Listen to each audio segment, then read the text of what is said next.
Welcome, everybody, and thank you for joining us as we evolve together. And in this series, we are really focused on talking to business leaders, what's next, and their approach to workforce innovation.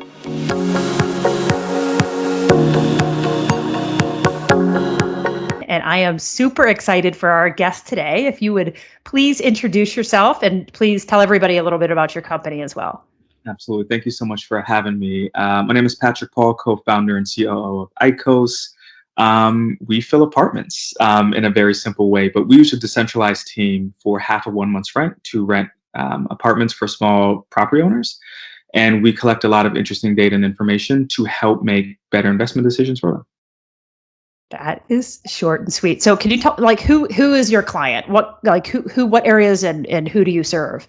Yeah, absolutely. We're headquartered in Pittsburgh, started in Pittsburgh. We're operating in four cities: Pittsburgh, Philadelphia, Baltimore, and DC.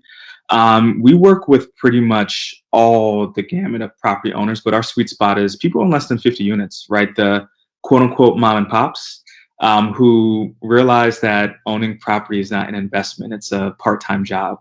So, our bread and butter is to honestly help them get some of their time back, gather some great insights, and work alongside of them. So, the goal is to hopefully help them scale their portfolio using a bunch of cool tools. Aren't a bunch of your investors out of Pittsburgh as well?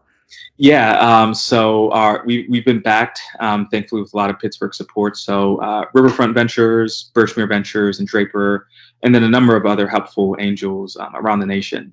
But we are a Pittsburgh company through and through. I love it. Yay, go Pittsburgh. It's exciting and it's awesome that your roots are here and that you continue to grow here as well. Like every company's really experienced this pandemic differently. How has it impacted you? Has it changed anything that your business did before or does different? How is it unique to you?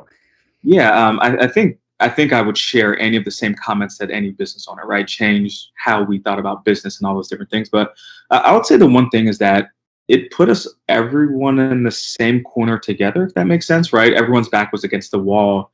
And I think that shared resiliency is showing an impact kind of as we start to inch out of this a little bit, start to feel a little bit of normalcy. So honestly, working from home, right, was a big change, but I think we were super productive because of some of the hard conversations and trust that we've built, right? Starting to think about getting back to the office, right? It's not that big of a deal because it's kind of like, hey, we're going to figure out a model that works for us.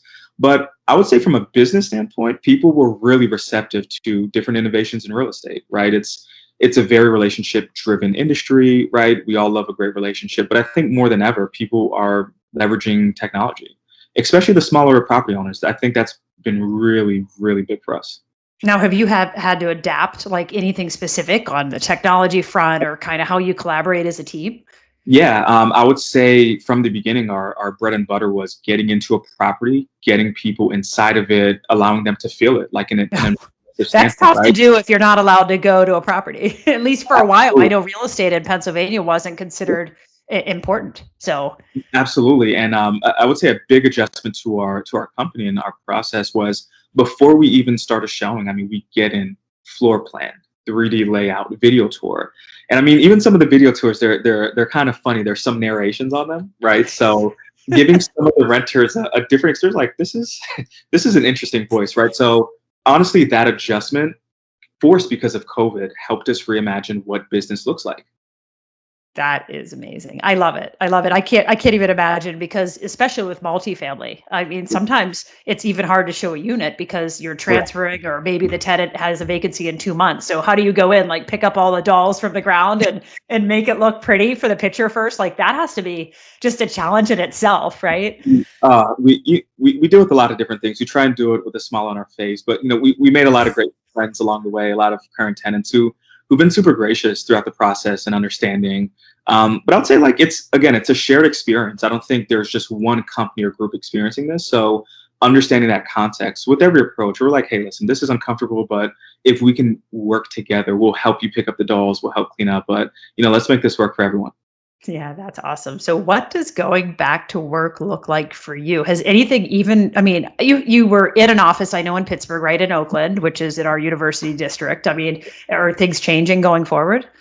Yeah, I mean, the news is changing by the day, right? By the week. Yeah. But again, just just trying to operate off of hope and just inspiration. So our honestly our goal is to have a distributed team, but like a hybrid workforce, right? So we definitely want to keep the office. I believe deeply in in-person collaboration and innovation, but to have the flexibility. But again, for us, right, we've always kind of leaned that way, right? If you want to work from home, work from home. So again, even a transition into COVID and what it looks like afterwards, it's not going to be too drastic for us. We're just really trying to take the best of remote and then hopefully pair it with the best of in person.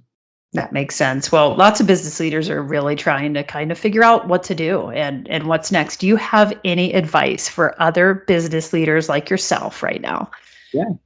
Woo. That's a loaded question. You're trying to get Sorry. anyone in trouble. No, I'm kidding. I would say first and foremost, just be intentional. Listening to your team, listening to your gut, listen and see what other people are doing, and then just being able to like make adjustments on the fly. Right. I think any decision that you make in the beginning, it's going to change. Right. But just knowing and understanding, preparing your team. We believe in a lot of the cost of change, and everyone's gotten so used to working at home that although it may not sound like the funnest thing, if you prepare and kind of hear voices, can make it easy. So I'd say listen to your team and be prepared to roll with the punches.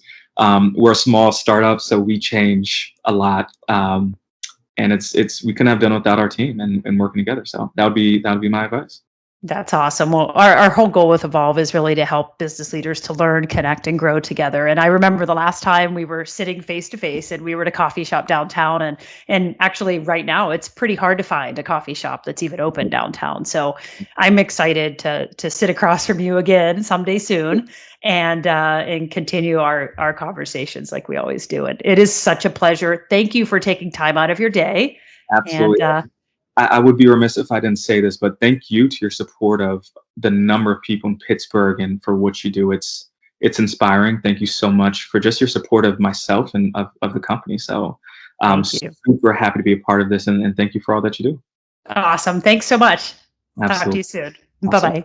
bye.